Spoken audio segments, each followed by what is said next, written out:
저는 작업에 있어서 위트를 좋아하는 편인데 처음 봤을 때 이미지는 굉장히 밝고 화려하고 재밌고 그런데 조금 더 이제 들여다 봤을 때는 작품이 계속 이제 말을 거는 듯한 느낌.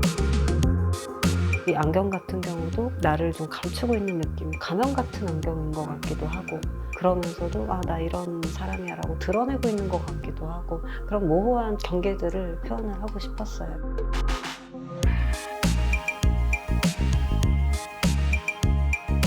욕망과 존재를 표현하는 김지희 작가입니다.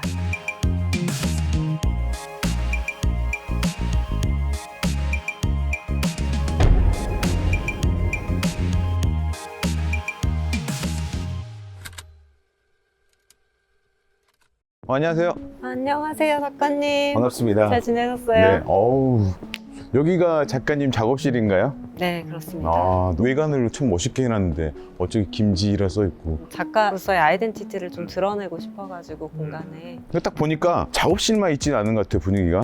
맞아요. 좀 작품을 입체적으로 경험하실 수 있는 카페 공간도 있고 아, 카페도 있고. 네, 카페라기보다는 좀 공간에 대한 경험을 목표로 해서 메뉴 자체를 작품으로 만들었어요. 아. 그래서 작품에서 느껴지는 직관적인 느낌을 음료로 재해석한 메뉴들을 선보이고 있어요. 그러니까 작가님 작품을 좀 더 입체적으로. 네, 그걸 이제 코스 형태로 하는 그런 것들을 이제 제공하고 있는데 스튜디오 이제 안에서 출발했다는 좀 아이덴티티가 강한 공간입니다.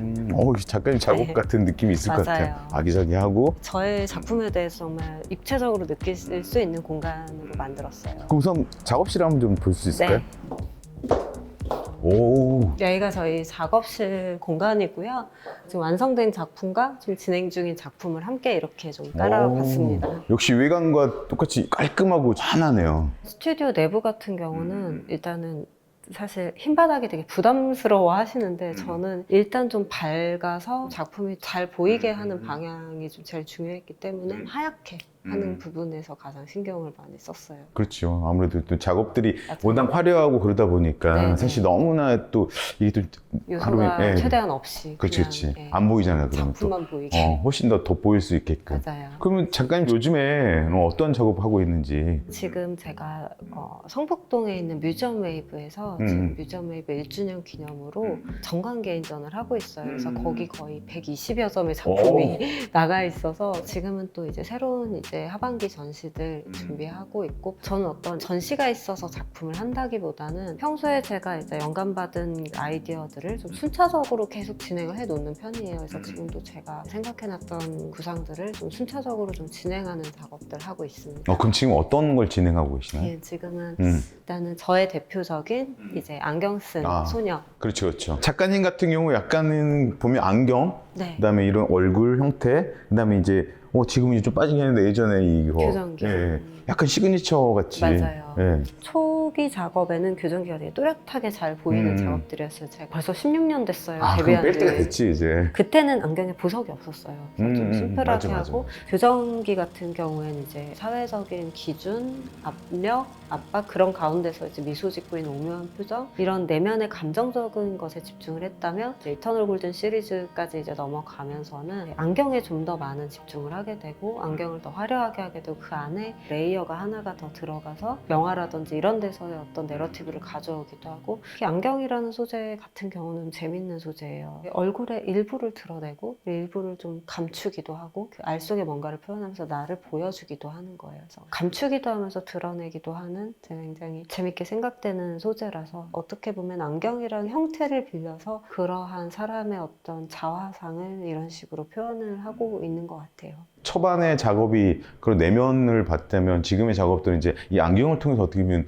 좀 더 그런 내용적인 게 사회적인 게 좀 투영되는 것 같네요. 맞아요. 그런 면도 있고 어쨌든 그 내면적인 부분은 이제 끊어낼 수 없는 요소로 오묘하게 하는 그런 미소라든지 이 사람이 이렇게 화려한 안경을 끼고 있는데 어떤 감정일까를 조금 더 좀 궁금하게 하는 방향으로 넘어간 것 같아요. 초반에는 조금 더 교정기를 끼고 있으면 아프지 않을 때 그런 게 더 명료했다면 지금은 조금 더 이제 모호하게. 초창기 작업보다 상당하게 화려했어요. 보석들도 엄청 많고. 욕망에 대한 그 표현을 좀 더 극대화를 시키는 과정에서 진짜 화려한 작품들이 있어요. 일부 그것도 좀 대작으로 진행한 작업 중에 작업을 하면서 한 중간중간 정도에 몇 달 이상을 한 작품에 사실 쏟아부은 작품이 몇 개 정도가 있는데 우리 인간의 욕망은 어디까지일까? 그 욕망을 내가 이 이로부스로 어디까지 한번 끝까지 파고들 수 있을까? 한번 해보자 이런 마음으로 진행했던 작업이 있는데 정말 작은 보석들 안에 그 전쟁의 이미지들이 다 들어가 있어요. 그래서 멀리서 보면 엄청 화려한데 가까이서 보면 2차 대전의 하늘이라든지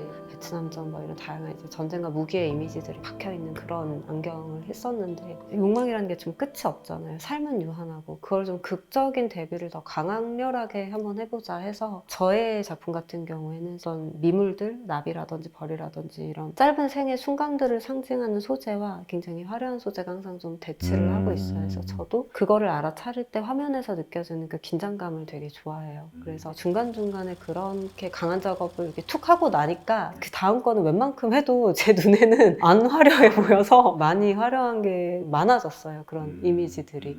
근데 사실 보면 그렇잖아요. 인물이긴 하잖아요. 네, 근데 목이 없어. 맞아요. 얼굴만 딸랑 있어. 네. 이렇게 한 이유가 있나요? 처음에는 목이 있었어요. 아, 있었나요? 네, 목까지 나오는 작업을 하다가 인물의 내면이나 이제 감정 상태에 집중을 점점 하게 되니까 이제 불필요한 요소들을 하나씩 제거하는 과정에서 이제 목도 없어지고 귀도 없어지고 뭐 그런 과정에서 다 많은 걸 생략을 하고 표정만 보여주자. 그게 더 좀 강렬한 느낌을 줄 수 있을 것 같아서 그런 것 같아요. 초기작이 이제 아예 안경이 없는 작품들은 조금 무서워요. 약간 강렬해서 너무.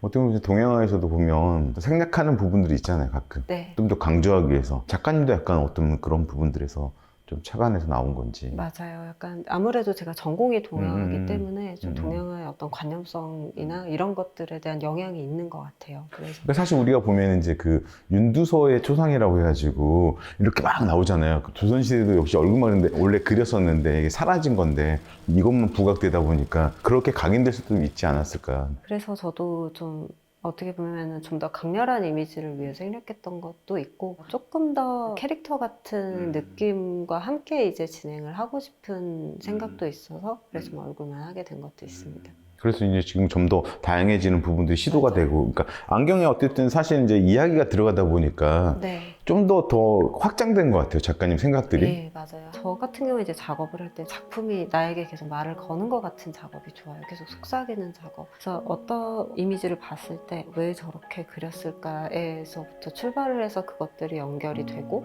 어떤 이야기를 계속 들려주고 싶은 작업을 추구하고 있는데 그런 면에서 이제 안경에 들어가는 어떤 장면들 같은 경우는 조금 그런 스토리를 좀 더 풍성하게 할 수 있는 것 같아요. 그러면 이런 스토리를 짜기 위해서 어떤 뭐 여러 가지를 서치를 하시는 건가요? 예, 예를 들어서 제가 대만 전시 때 했던 작업 중에서 그 대만의 어떤 지우펀 이미지를 그린 금박부엉이 작품이 있었어요. 그 작품 같은 경우는 지우펀이 과거에는 거기가 황금광산이었고 황금광산이 또 한 번 이제 쇠퇴를 하고 그런 다음에 이제 다시 관광으로 이제 부흥하고 이런 역사적인 과정이 있었고 그래서 그 황금광산이었던 지역의 성격을 부엉이 작업이랑 연결을 시켜서 번영에 대한 그런 내용을 연결을 시킨다든지 뭐 그런 식으로 어떤 지역에서 전시를 할 때나 특정적인 스토리들을 한 화면 속에 좀 다양하게 엮을 때 안경 속에 좀 장면을 그런 주제와 좀 연결을 많이 시키는 편이에요. 그쪽에 있는 사람들이 봤을 때는 상당하게 더 밀접하게 관계성이 있다 보니까 네. 훨씬 더 다가갈 수 있겠네요. 맞아요.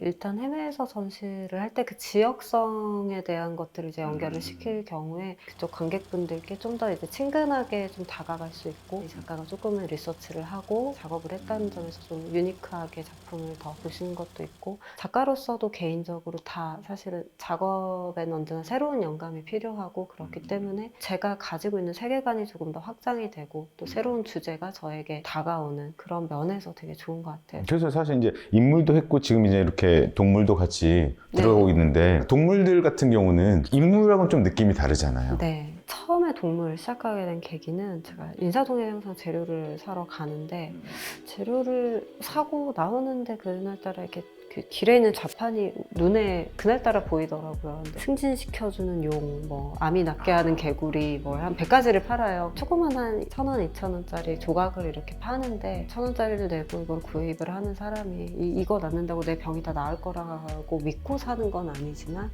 이 어떤 작은 조형물에 나의 희망을 이렇게 의탁을 하는 거잖아요. 나의 소망을. 제가 그 당시에 이제 욕망과 희망의 좀 경계에 대한 관심이 되게 많이 있었어요. 그래서 욕망이라는 것 자체를 좀 부정적으로 바라보기보다는 유한한 삶을 굉장히 충실하게 살아가는 과정으로 좀 보는 시각의 연장에서 이 동물들이 가지는 이런 희망과 뭐 이런 것들이 조금 재밌는 소재로 다가오더라고요. 그래서 어차피 이런 주제로 끌고 가고 있으니까 나에게 행운을 줄 거라고 생각하는 동물들을 화면에 크게 확대해서 이거를 좀 마주보는 작업을 해보자. 그래서 욕망과 존재라는 어떤 그 주제의식의 확장으로 동물을 그때 시작을 하게 됐어요. 사실 이제 작가님 보면 이제 다양한 느낌들의 어떤 이런 작업들을 들어가다 보니까 팝적인 느낌도 좀 드는 것 같기도 하고. 근데 사실 재료가 동양화 물감으로 작업을 하시는 거죠. 분체와 동양화 물감 같이 사용하고 있어요. 그게 사실 이렇게 색이 쉽게 나오는 건 아니잖아요. 일단은 이제 저는 전통적인 한국 종이인 장지의 채색 방식으로 제작을 하고 있어요. 제가 동양화를 전공을 하기도 했고, 그래서 장지 채색하는 작업이 저의 메인 작업으로 이렇게 진행을 하고 있어서 장지를 처음에 이제 화판에 붙이고 이제 악유칠, 호분 이렇게 밑작업을 한 다음에 그 위에 이제 스케치를 하고 그리고 이제 물감이나 분체를 이제 쌓아가는 방식으로 제작을 하고 있어요. 그러니까 어떻게 보면 사실 이제 동양화라는 느낌들은 재료적인 부분들이 종이에 이제 스며드는 느낌이잖아요. 그래서 일반적으로 화면에서 보는 거는 이걸 잘 못 담을 것 같아요. 맞아요. 이게 진짜 다 그 말씀을 하세요. 화면이랑 이렇게 핸드폰이나 이렇게 보는 거랑 너무 다르다고. 그래서 제가 사실 그것 때문에 지금 좀 과정에 이런 조금 까다로운 게 있어도 계속 장지 채색을 이제 기본 재료로 주재료로 이제 가지고 가는 게 그 느낌 때문인데 그 이미지 자체가 좀 팝적인 요소가 있는데 사실 그 안에 담아내는 내용들이 되게 많은 편이거든요. 그쵸. 그런 것들이 어떻게 보면 작품의 밀도가 그런 것들을 조금 깊이 있게 담아내주는 게 있어서 이런 네이비 같은 경우도 이제 반사가 안 되잖아요. 빛이 비치면도 흡수하면서 느껴지는 뭔가 약간 벨벳 같은 느낌? 그 약간 불투명한 반사가 되지 않는 느낌에서 오는 그 따뜻한 표현들 이런 것들이 사실 안료들이 종이에 이제 쌓여가면서 나오는 느낌이라서 그런 깊이감이 사실은 좋아서 장지 채색을 계속 제작을 하고 있습니다. 요즘들은 그 동양화를 한다 해서 다 장지 뭐 이렇게 쓰지 않잖아요. 유화로 하신 분도 있고 아크릴도 하는 사람도 맞아요. 있지만은 네. 사실 이만의 색이 또 있잖아요. 가지고 맞아요. 있는 네. 부분들이. 이거는 사실 어떻게 거기서 표현할 수 없는 부분들이 생기니까. 근데 사실 어떻게 보면 이런 부분들에서 이렇게 반짝거리나 이런 거 할 때는 사실 이거보다는 서양화 재료들이 더 나을 수도 있지 않나요? 그래서 제가 큰 작업 말고 좀 소품 같은 경우는 제가 트렁크 시리즈를 지금 하고 있는데 그 작업은 제가 아크릴로 제작을 하고 있어요. 아크릴로? 네네. 트렁크 시리즈 같은 경우는 제가 3년 전에 처음 발표한 작품 시리즈예요. 그래서 처음 목표는 이제 작품과 오브제 중간 같은 느낌의 작업을 제작을 하고 있었어요. 제가 어차피 소비재가 작품 속에 적극적으로 들어가고 욕망과 존재를 주제로 작업을 하고 있기 때문에 그거를 이제 작품의 내용적으로 이제 표현을 계속 했다면 내용을 넘어서 형식적인 걸로도 반영을 해보면 어떨까? 정말 이 작품이 반짝거리고 나의 욕망을 자극할 수 있는 하나의 소비재 같은 그런 성격의 작업 시리즈를 한번 발표를 해보면 어떨까? 이 작품 같은 경우는 좀 패키지도 진짜 핸드백 패키지처럼 만들었어요. 그래가지고 뭔가 이거를 열었을 때 어떤 설레임이나 이런 거를 좀 느낄 수 있는 그런 패키지도 만들고 그래서 벽에 거는 어떤 핸드백 이런 컨셉으로 좀 제작을 한 작품인데 특히 제가 이제 19세기의 그 유럽의 좀 빈티지 트렁크백에서 처음에 영감을 받아서 이렇게 트렁크 코너로 만들었어요. 어떻게 보면은 내용에 대해서 좀 자유롭고 싶어서 코너를 하나의 아이덴티티처럼 만든 것도 있어요. 그래서 하나의 이 트렁크 시리즈 안에서 자유롭게 소재에 대해서도 좀 변주하면서 제작을 하고 싶은 마음이 있어서 그렇게 시리즈를 시작을 하게 됐는데 처음 발표하면서부터 좀 많은 지금 사랑을 받고 있는 작업 시리즈고 저도 제작을 하면서 너무 재밌어요. 그냥 어떻게 보면은 하나의 큰 작업에 좀 스케치 같은 느낌도 들고 팬시한 느낌도 있고 아크릴로 충분히 그런 느낌을 잘 살릴 수 있어서 많은 부분에서 좀 열어두고 작업을 하는 편이에요. 그래서 재료에 있어서 좀 편견 없이 많은 그 이런 반짝이는 그 주얼리들이나 이런 것도 좀 많이 사용을 하고 있고, 작품 사이즈도 공산품에서 나온 스몰, 미디움, 라지 이렇게 표현을 하면 되게 간단할 것 같아서 30, 30은 스몰, 50, 50 미디움, 100, 100 라지 이렇게 해서 그냥 스몰, 미디움, 라지로 포기를 하고 진짜 벽에 거는 이제 가방 같은 느낌으로 제작을 하는 거예요. 그러니까 좀 더 상품처럼 되고 모든 패키지 같은 것도 그렇게 만들었기 때문에 전혀 다른 어떤 부분들이잖아요. 네. 그러니까 미술계에서 봤을 때도 약간의 도전적인 조금 제 입장에서 좀 당돌한 사실은 작업일 수도 있는 거죠. 네. 작가님의 그런 생각들, 정말 다양한 생각들 갖고 있는 것 같아서 좀 더 그 가방을 들고 한번 더 깊게 한번 들어가 봐야 되지 않을까. 네. 김지 작가님의 그 안쪽으로 네. 같이 여행 한번 가볼까요? 네. 이거 안 쓸 것 같아.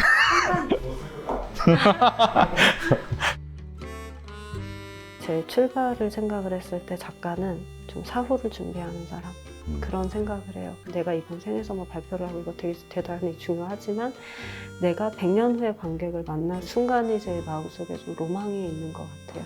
내 그림이 만날 100년 후, 200년 후의 사람들. 그러려면은